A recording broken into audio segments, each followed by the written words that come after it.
Me da gusto recibir y doy la bienvenida a José Luis Zúñiga Lozano. Es el presidente en Tabasco de la Confederación Patronal de la República Mexicana, Coparmex, y es que la intención es poder abordar el tema de lo que nos depara en materia económica el 2022. El 2021 cerró con algunas dificultades en muchos sectores. Hay quizá no nuevos impuestos, pero sí aumentos en algunos. De todo ello vamos a platicar con él. Yo agradezco que tenga la disponibilidad de platicar. Sea bienvenido usted, buenos días. Muchas gracias, Ángel. Gracias por la invitación. Un cordial saludo a todos. Muy buenos días. Pues de entrada, 2022, ¿cómo pinta para el sector patronal aquí en el territorio tabasqueño? Gracias, Ángel. Permíteme decir primero que Coparmex somos un sindicato patronal de empresas. Represento en Tabasco alrededor de 500 empresas de diferentes sectores. Nuestro interés es representar y defender los intereses patronales. Coparmex existe ya más de 90 años en el país y casi 30 en el estado. Y entrando en materia de la pregunta, debo decirte que el 2022 no pinta para nada ser un año fácil. Cuando pensábamos que todo iba cambiando por el tema de la salida del COVID, por los semáforos de rojo, amarillo, naranja y a verde, se presentan las nuevas cepas, como el caso Delta, como el caso del Omicron, que a nivel mundial está causando muchísima incertidumbre. A nivel internacional hay países como Canadá que ya detuvieron el regreso a clases presencial. Los contagios en Estados Unidos han estado a la alza. Todo esto genera para México un caldo de cultivo bastante complicado en materia económica y por supuesto que de salud. Entonces te adelanto diciendo que no va a ser un año nada sencillo. En el caso de Tabasco, pues obviamente no es una isla. Todo lo que repercute a nivel mundial, lo que pasa en nuestro país, también se aterriza justamente en el territorio tabasqueño, y es que la parte patronal pues también es de las afectadas, porque muchos de los casos cerraron, lo que significa no solamente pérdida para el patrón, sino también para los trabajadores. En materia, justamente hubo pérdida de empleos en el 2021. No sé si en esto de lo que se habla, de la recuperación económica, se ha ido ya justamente recuperando lo que se ha ido perdiendo, la reactivación de la mano de obra. Mira, en economía como en la vida, cuando algo pierde algo, cuando pierde un empleo, cuando pierde recursos, es como perder la vida de un ser amado. No porque nazca un nuevo miembro de la familia se recupera esa pérdida. En economía, en materia económica, lo que se pierde nunca se vuelve a recuperar. Es el caso de Tabasco, y tú lo defines muy bien, y eso es importantísimo resaltarlo. Tabasco no es una isla. México no es independiente de todos los acontecimientos que sucedan a nivel mundial. Recordaremos cuando se da a conocer en los medios de comunicación que existía una enfermedad en el continente asiático. Se veía muy lejano, ¿no? Lo veíamos extremadamente lejano. Luego escuchamos que habían casos en Estados Unidos. A la distancia más corta escuchamos que ya habían casos en Ciudad de México. Y al poco tiempo escuchamos que el primer caso de COVID en Tabasco estaba en Cárdenas. Y en todo este trayecto hubo muchísimo tiempo para que los gobiernos en sus diferentes niveles, federal, estatal, municipal, inclusive legislativo, ejerciera la autoridad que se tiene para lo que se les eligió, crear políticas públicas que pudieran amortiguar esta tragedia que ha arrebatado a más de 6,000 personas de sus hogares. No son números, son personas, amigos, conocidos o hasta familiares que hemos perdido en todo este trayecto. Y tú lo defines bastante bien. Se han perdido, te voy a poner un ejemplo. Estos datos a muchos no les gusta escucharlos, pero son datos del INEGI que nosotros tenemos, y como empresarios, pero como padre de familia, como esposo, como cabeza de un hogar, me preocupan muchísimo más. Tabasco ha cerrado casi 10,000 unidades de negocio. 10,000. Dice el INEGI que por cada unidad de negocio se pierden 4.2 empleos. Vamos a pensar en 4 por cada persona. Quiere decir, Ángel, que se han perdido 40,000 empleos en Tabasco. 40,000 hogares se han quedado sin el sustento para alimentar a su familia desde que inició la pandemia al día de hoy. Ciertamente se han generado 10,000 nuevos empleos provenientes de la refinería, que es muy bueno. Pero hablando del panorama del 2022, este pico de contratación ya está en su punto más alto. Quiere decir que en este año va a ir descendiendo. Ya no se va a poder seguir generando más empleos provenientes de la refinería. Porque o sea, ya lo que se pudo haber contratado ya llegó al límite. Vamos a ver más. Vamos a pensar que se contraten 5,000, 2,000 más, que no lo creo, ¿eh? Son indicadores que no los menciono yo, es estadística pura. Si la refinería se concluye este año, quiere decir que todos esos empleos que se han generado van a llegar a su fin, porque son empleos temporales. La refinería está siendo diseñada de última gama, no es una industria que vaya a requerir, en un caso extremo, más de 1,000 empleos. Y de forma permanente. Y de forma permanente. Pero los 40,000 que se han cerrado no van a volver a recuperarse. Tabasco, es importante que tengamos claro el escenario en que estamos parados. Y precisar que esos que se perdieron no quiere decir que fueron incluidos, cerraron estas unidades, pero no quiere decir que fueron incluidos en la refinería, ¿no? Ahí es una mano de obra técnica especializada. Ahí es donde te menciono que no porque perdimos un familiar por el COVID y nos nazca un nuevo miembro, se reemplaza ese familiar. Tenemos una pérdida y va a existir siempre, aún con la llegada de un nuevo familiar, un nuevo integrante de la familia. Mira, Tabasco es un ecosistema de 98%, 9 de cada 10 empresas son micros. Es la taquería, la tortería, el negocio donde se lava la ropa, es un lavado de autos. Son ese tipo de negocios que sostienen la economía de Tabasco. Y efectivamente estos empleos no es que se hayan recontratado para la refinería, son otros empleos. Y son buenos y es necesario, pero no podemos suplantar lo perdido con los otros empleos que se están ganando. Ya traíamos un desfase en la generación de empleos formales. ¿Qué está sucediendo? El empresario o las personas están emigrando de la formalidad a la informalidad. La media nacional de informalidad está en el 50%. Tabasco nos encontramos arriba del 60% en informalidad. Escuchaba algunas cifras que daba el sector comercio, que también estaba invitado a esta mesa. No ha llegado todavía, ojalá que en los próximos minutos se pueda integrar a esta mesa, que tan solo en el último mes, que es uno de los más importantes en materia económica de la compra y venta, arrebató 400 millones de pesos. Fue un cálculo que no es de todo certero, pero es más o menos un aproximado, y que obviamente habla también de que esa gente que ha cerrado pues busca cómo también subsistir, ¿no? Porque es una naturaleza el buscar otra opción, claro. El vender comida, el hablar cualquier tipo de establecimiento que busque justamente enfrentar la falta de empleo. Sí, efectivamente, mira, voy a darte un dato que es duro en esa materia. 2 de las tiendas departamentales más grandes que tenemos en el estado se quedaron un 40% abajo de sus metas establecidas. 2 de las más importantes, 40% abajo de lo establecido. Este dato es importante ver que ya proyectaron con pandemia. Ya el 21 se proyectaron datos de venta con pandemia y se quedaron 40% abajo. McDonald's es una de las franquicias que difícilmente cierre a nivel mundial.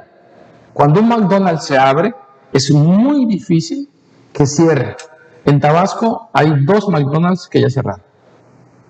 Eso que habla de un escenario, ¿cómo podríamos calificar el escenario entonces? Es un escenario complejo, complicado, y yo creo que el gobierno del estado debería de ejercer de manera a la misma velocidad que están pasando los acontecimientos, accionar, reaccionar.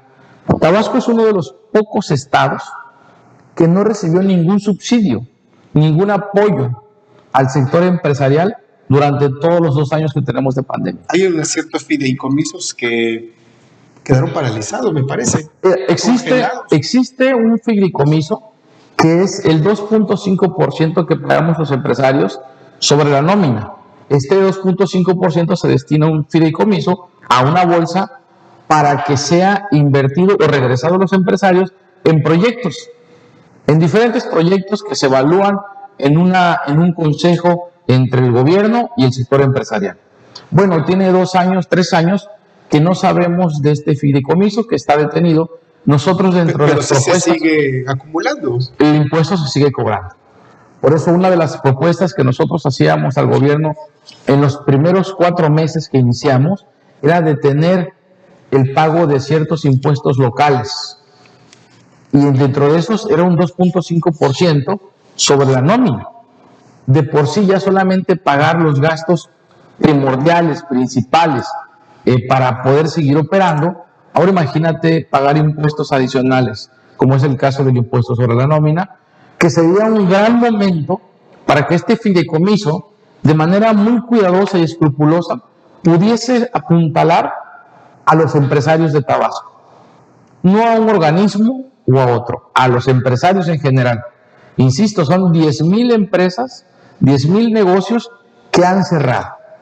Imagínate la inversión que se ha perdido. Esto sin contar todos los que tuvieron que cerrar de forma temporal y empezar a ver cómo subsisten durante la pandemia. En su momento usted propuso, es un exhorto al gobierno del estado a que se implementara, me parece que son 8 acciones básicas en pro de salvaguardar el empleo en la entidad. Que entre otras cosas era activar líneas de crédito para el sector productivo a través de este fideicomiso para el fomento a empresas, el FIDEF, tan polémico, suspender de manera temporal estos impuestos que ya hizo referencia, entre otras propuestas. ¿Qué pasó? Bueno, yo creo que el gobierno no ha logrado comprender la naturaleza de lo que está aconteciendo en el Estado al empresario. Entiendo, y nosotros con agrado vemos el gran esfuerzo que en materia de salud para el programa de vacunación se está realizando, y creemos que eso es primordial. La vida, la salud de todo tabasqueño debe ser siempre primero. Pero debemos entender que la subsistencia del tabasqueño va a depender de su capacidad de ingresos.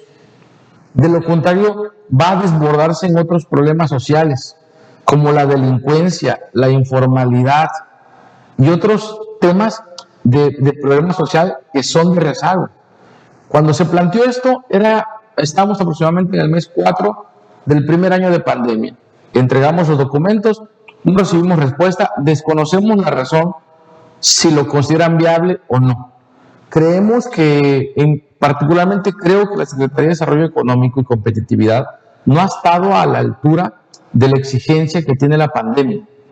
No ha sabido proponer al Ejecutivo lo que le toca hacer.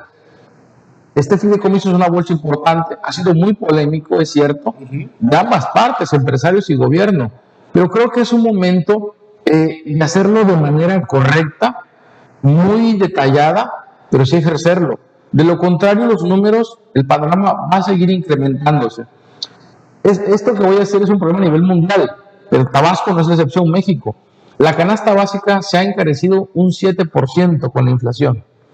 O sea, cada vez vamos perdiendo mayor capacidad adquisitiva. Es la tormenta perfecta. Por un lado, se pierden empleos y por otro lado, se incrementan los precios de la canasta básica.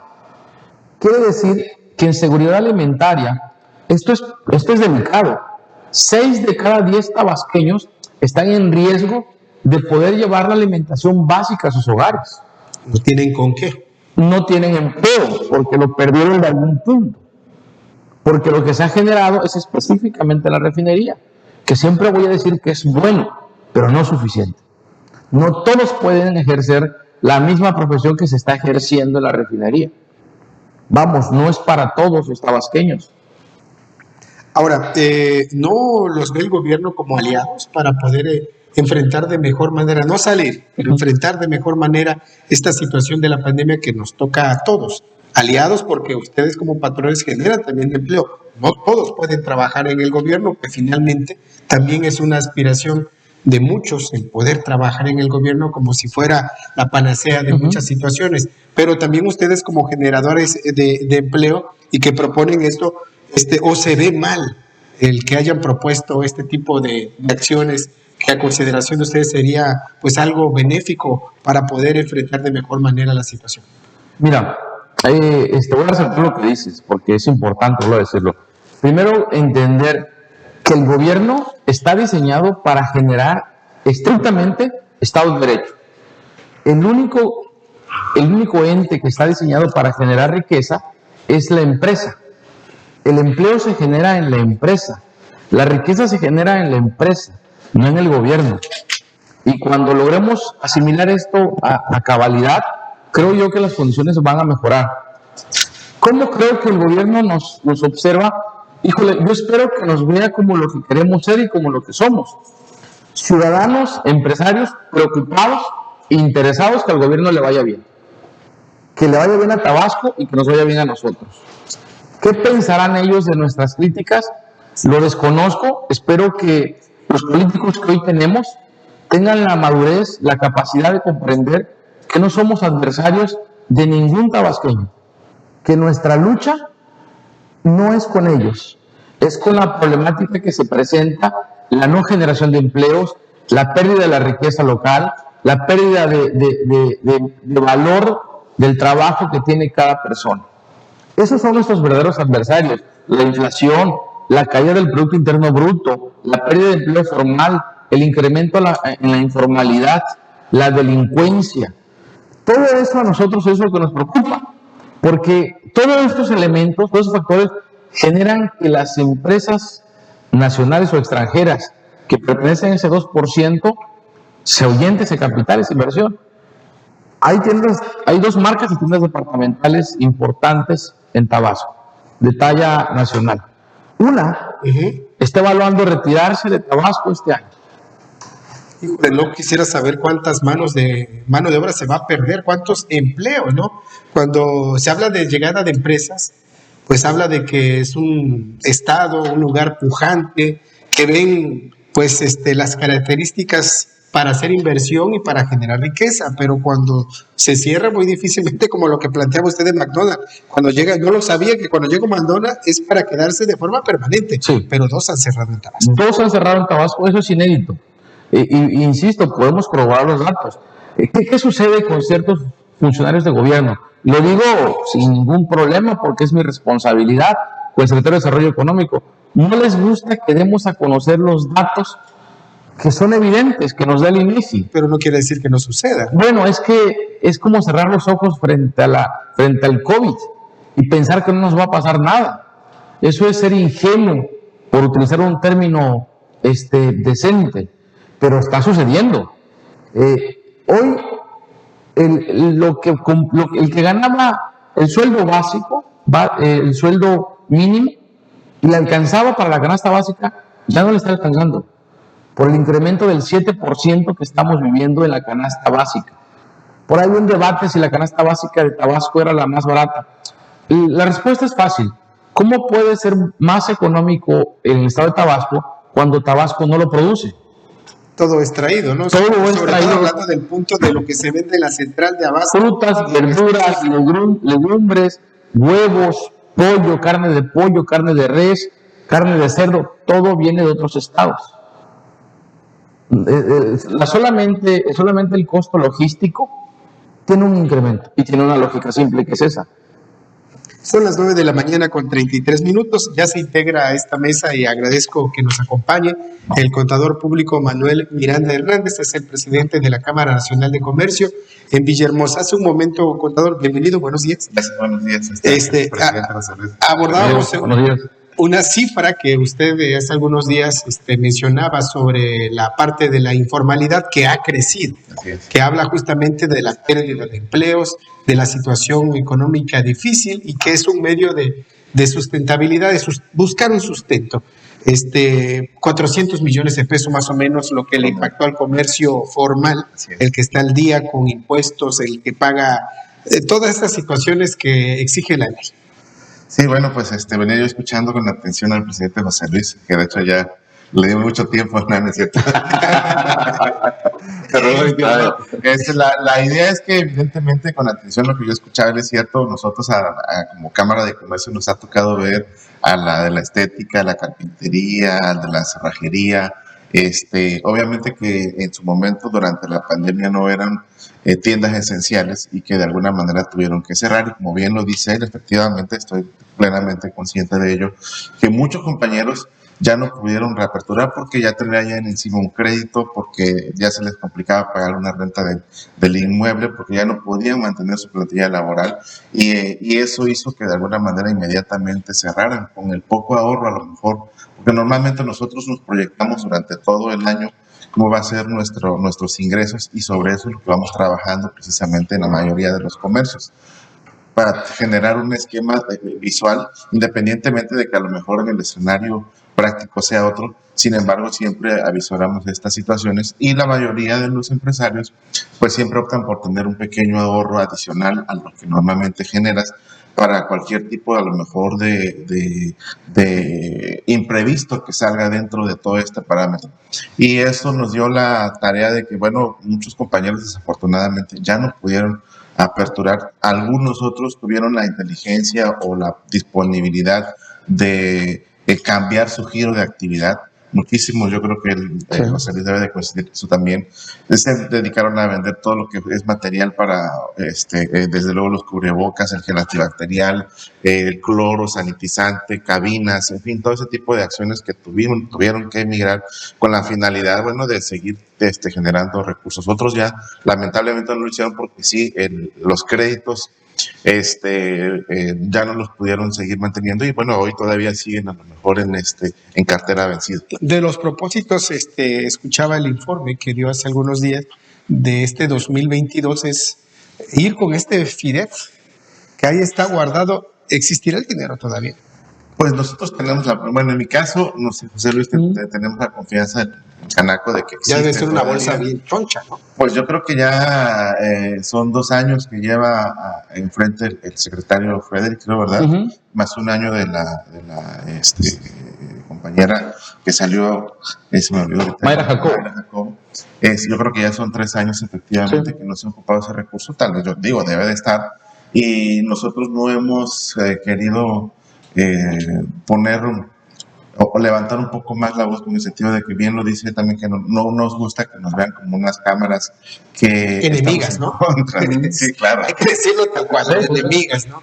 Sí, al final de cuentas es un recurso que pues, obviamente la mayoría de las empresas están pagando. Yo también lo dije hace unos días, no todas están cumpliendo, porque tampoco ahorita existe el parámetro de estar pagando el impuesto sobre nómina. Digo, que es un impuesto estatal, no así como el impuesto federal, que ese sí es casi prácticamente una obligación que cada 17 determinas y pagas, porque entonces si no ya vienen multas, recargos y hasta te suspenden tu cédula para poder facturar. Entonces yo creo que en este sentido debe de existir ese recurso. En algún momento también nosotros lo vamos a manifestar nuevamente.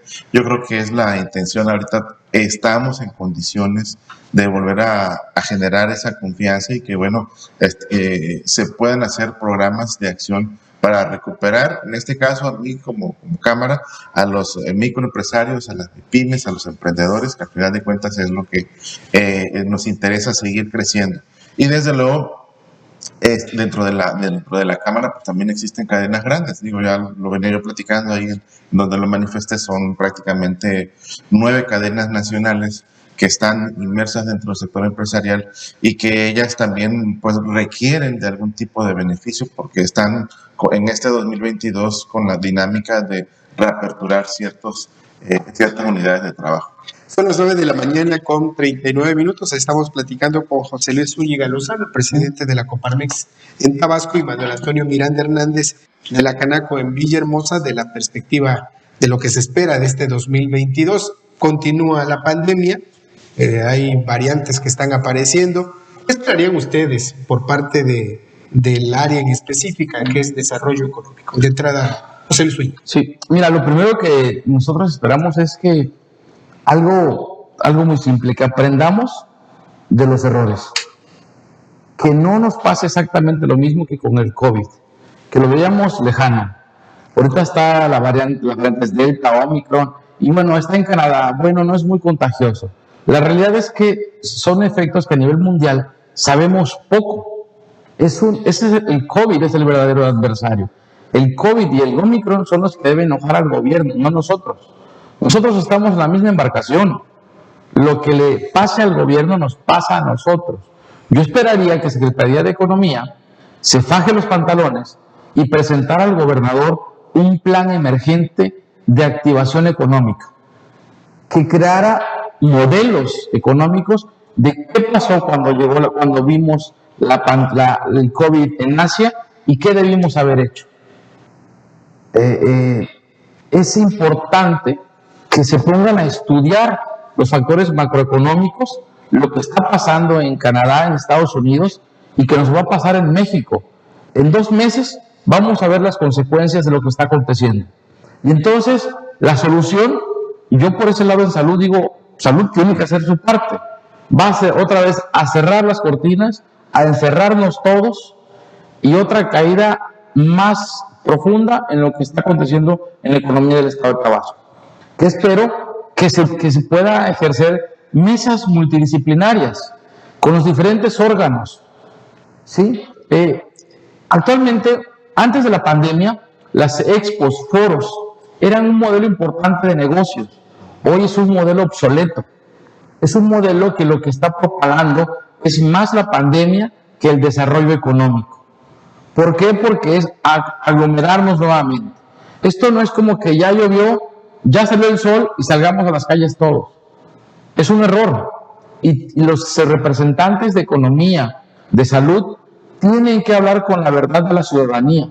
No podemos ser suaves ni mediocres diciendo las cosas a medias de que ya va a pasar, está todo bien. No, Ángel, no está nada bien. Estamos en el punto, estamos como en el centro de la tormenta, en el ojo del huracán, que sientes que, bueno, ya bajó el viento, ya pasó la tormenta. No, realmente... Vamos a ver qué nos pasa, ¿no? Sí, estamos rodeados de factores internacionales que yo insisto, no debe por qué molestar a los gobernadores, al gobernador o al secretario. Ellos, no es problema de ellos la pandemia. O sea, no la generaron ellos. Si es su responsabilidad, ¿cómo la enfrentan? De eso sí los vamos a calificar. Y por difícil que sea, nos toca hacerlo. Porque el gobierno requiere voces críticas y que generen un contrapeso. Voces vacilantes, líderes salameros, está lleno el país y eso es lo que nos ha perjudicado. El del sí señor y que todo está bien, ¿no? El presidente de la República, Andrés Manuel, ha peleado con eso. Ojalá también lo hagan los locales. Contador Miranda. Bueno, en este sentido yo creo que a nosotros nos ha tocado ver desde el inicio que fue decretado ya esto, una contingencia de salud muy fuerte. En esa dinámica yo creo que nos venimos conduciendo. Lo importante es aquí ver los tiempos, porque al final de cuentas a nosotros... ¿Cuál sería el idóneo de poder ver visos de un cambio de actitud? Yo creo que la autoridad tiene que ser en ese sentido muy responsable. Yo creo que en su momento también lo manejamos durante la pandemia, los tiempos más álgidos, en el sentido de que, bueno, si nos habían dictaminado que eran 40 días de confinamiento y luego se fue prolongando, mejor nos hubieran dicho, ¿saben qué? Prepárense para 10 meses, que es lo que consideramos que podemos controlar esta situación. Pero además de eso, se refiere, pero aquí tienen esto para que vayan llevándola, ¿no? Pero no hubo eso. No, en este caso nosotros tuvimos que salir por méritos propios, como siempre lo hemos hecho. Yo creo que lo hemos manifestado siempre. El empresario, al final de cuentas, su patrimonio es su negocio y lo tiene que cuidar, porque no hay quien te venga a ayudar en este sentido para decir, bueno, pues aquí está el gobierno que te va a dar este programa, esta acción, esta actividad, y si lo hay, pues no hay tampoco para todo. Eso también es entendible. Sin embargo, yo creo que siempre, en todo lo que ha sido la vida del sector empresarial, se ha movido por méritos propios. Cada quien ha utilizado su mejor estrategia para avanzar en sus negocios, y yo creo que eso lo vamos a seguir marcando. O sea, como decimos coloquialmente los tabasqueños, nos estamos arrascando con nuestras propias uñas, ¿no? Sí, claro. Ahora, lo que se vislumbra, no sé si han tenido la posibilidad de poder ver las directrices que marca el presupuesto de este 2022. Hay algunos rubros que dicen fueron fortificados, que se va a invertir más, pero para el caso de lo que a ustedes incumbe, ¿ven algún viso de que pueda ir mejorando la situación para implementar sobre todo programas que puedan apoyarles a ustedes? Bueno, de lo que me tocó revisar y analizar el presupuesto con un grupo de equipo multidisciplinario de Coparmex, de empresarios, hay áreas que se fortalecen, pero a temas más políticos que generación de desarrollo económico. Aquí hago un llamado importante a los legisladores. Es importante que quien legisla el día de hoy conozca cuál es su rol como legislador, y lo digo con todas sus letras, porque muchos llegan no por la intención de generar políticas públicas, simplemente firman lo que les pasa al Ejecutivo sin detenerse a proponer. Es importante que el gobierno entienda que la empresa está estrechamente ligada a la familia, a la sociedad. De la empresa es donde se genera la riqueza para que un padre de familia, una madre de familia que es responsable, lleve el sustento a su hogar. No es a nosotros que nos afectan directamente. Nuestra contienda es por la pérdida de empleos, por las familias que dejan de tener esa capacidad de ingreso, por todos esos hombres, mujeres y niños que pierden la posibilidad, Ángel, de cuando menos el alimento, hermano. Déjate de la ropa, déjate de los estudios, déjate de las medicinas, el alimento diario. No, y enfermarse es otro boleto. Hoy está prohibido. Mira, no tenemos derecho. Hay proyectos que se generan a largo plazo, pero se olvidan que los tabasqueños comemos 3 veces al día. Y no nos vamos a desacostumbrar. El proyecto del Tren Maya de la refinería está muy bien. Y hacemos votos para que sea de la mejor manera. Pero yo no conozco tabasqueño que deje de comer o que esté esperando a ver qué pasa con la refinería con el Tren Maya para ver si empieza a aguantarse o seguir comiendo. Todos. Yo tengo contacto con la gente de la comunidad por mi segunda actividad primaria, que es la ganadería. Y es impresionante el nivel de pobreza que se vive. Pero el INEGI nos dice que el 40% de los tabasqueños viven en extrema pobreza. Esa es nuestra verdadera lucha. En el caso del comercio, ¿ustedes ven en este presupuesto 2022 algún cambio en las políticas que cuando menos en estos 3 primeros no se han visto? Bueno, para en el caso de iniciativa privada en algún programa no lo hemos visto así como tal. Yo creo que sí, efectivamente van dirigidos los recursos a otras actividades. Sin embargo, yo creo que sí es importante voltear a ver las políticas públicas del Estado. Nos ha tocado ya ahorita seguir manejando, como lo decía hace un momento José Luis, con los diputados, presentar las iniciativas correspondientes con las modificaciones. Sí, ha presentado en el sentido de los impuestos municipales. Sí, claro, porque yo creo que en esa dinámica, esa como nos podemos nosotros sentir que nos están tomando en cuenta.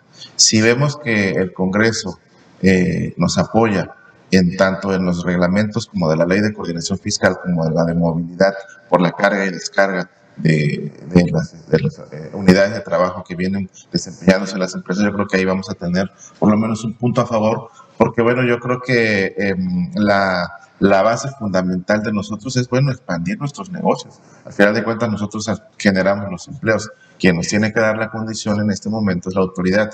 Y debemos entender todos que no estamos en condiciones económicas de pagar más impuestos adicionales que los ayuntamientos en algún momento quieren manifestar. Entonces yo creo que esa parte... Sería como matar la gallina de los huevos de oro, ¿no? Sí, claro, yo creo que sí. En este sentido, lo importante es que también las autoridades municipales tengan conocimiento de que ningún empresario, ni emprendedor, ni MIPYME, ni empresas medianas, ni empresas 100% tabasqueñas, ni cadenas comerciales, están ahorita en la disponibilidad económica de decir, bueno, sí te voy a pagar este impuesto nuevo que me estás cobrando. ¿Ha visto usted cuando menos alguna actitud diferente por el caso de los municipios en este sentido? Sí, claro. Yo ahorita consideramos que las nuevas administraciones siguen siendo un poco más flexibles efectivamente en este sentido, y yo creo que ellos también tienen la misma dinámica de dejarte crecer. Lo manifestábamos casi con los alcaldes. Para poder aperturar nosotros una unidad nueva en algún municipio, a veces nos tardan hasta 4 o 6 meses los permisos. Queremos que se reduzcan por lo menos a 20 días, ¿no? Me refiero más a las tiendas de conveniencia, tiendas departamentales, o sea, cadenas grandes que quieren invertir en el municipio. Sin embargo, bueno, el trámite es bastante largo en tiempo, y eso es lo que hace que también tú digas, pues ya no quiero invertir. Me están poniendo muchísimos lineamientos que es difícil de adquirir, y que, por ejemplo, en otros estados, 15, 20 días ya tienes ahí los permisos para que puedas aperturar. ¿no? Son las 9 de la mañana con 50 minutos. Nosotros en esta mesa tenemos un enemigo y es el tiempo. Es el tiempo en un programa en vivo. Un mensaje final, José Luis Zúñiga. Gracias, Ángel. Primero agradecerte por el espacio. Creo que este tipo de espacios de comunicación abierta son indispensables en la vida del Estado de Tabasco para poder comunicar y comunicarnos con la ciudadanía. Hacer un exhorto a las autoridades con respeto, pero con firmeza. Cuando pierde el Estado, perdemos todo. El tabasqueño, el empresario es el primero en perder. Antes que el gobernador, antes que un secretario, antes que los funcionarios. Ellos, como quiera, están en la nómina del gobierno y pueden mandarlos a su casa a descansar y seguir cobrando. El empresario no. El empresario, no conozco empresario que el día de hoy duerma tranquilo, duerma en paz. Hay recortes de personal contra nuestro deseo y voluntad. Es producto de la pandemia, pero el gobierno puede jugar un papel importantísimo en todo esto. O ser el gran salvador, el gran brazo que abrazó y sostuvo a la clase empresarial y por consecuencia mantuvo los empleos, o ser el indiferente que pasó la historia como que no pasa nada y todo va a estar bien. No le importó. No le importó. Contador Manuel Miranda. Bueno, yo creo que aquí el mensaje para el sector, bueno, que sigamos arropándonos, bien lo dije yo en diciembre, afortunadamente muchos tabasqueños consumimos productos de nosotros mismos tabasqueños, independientemente de las tiendas departamentales grandes y de autoservicio que hay en el estado. Yo creo que eso nos va a dar la garantía de seguir trabajando en conjunto. José Luis, yo creo que también en esa dinámica nos vamos a conducir, pero independientemente, nosotros nos interesa seguir generando confianza entre el mismo sector. En este caso a mí me toca un poco más la responsabilidad de pequeños empresarios. En este sentido, bueno, José Luis maneja empresas todavía mucho más grandes. Sin embargo, yo creo que a ambos nos ha pegado de la misma manera.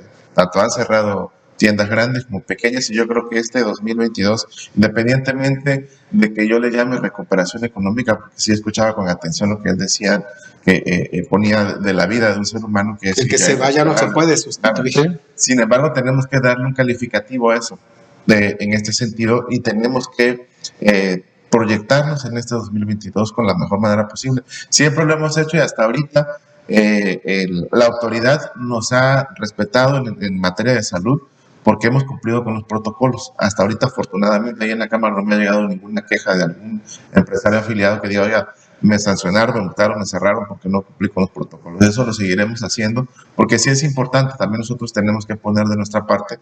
Y aquí el llamado, bueno, pues es a las autoridades, a los 3 niveles, federal, estatal y municipal, que en realidad nos tomen a los organismos empresariales, a todos los que estamos aquí inmersos, en tomar opinión de qué es lo que debemos hacer, pero también ejercer rápidamente la acción. No nada más es de sentarnos a una mesa y ver qué vamos a hacer y cuándo lo vamos a hacer, sino que inmediatamente tomar las riendas, porque yo creo que en esto nos va a favorecer a todos, Ángel. Yo te agradezco mucho. El agradecido somos nosotros. Yo quiero agradecer la disposición de ambos de poder platicar, aunque sea brevemente, porque el tiempo siempre es importante, pues vencerlo, sobre todo en un programa en vivo. Yo quiero reiterarles el agradecimiento y abrirles la invitación, que no sea la única vez. No sé si en un tiempo pertinente poder analizar si finalmente estamos en el 4º día de 2022, pero la perspectiva, lo que se avisora, pero a ver si hay un cambio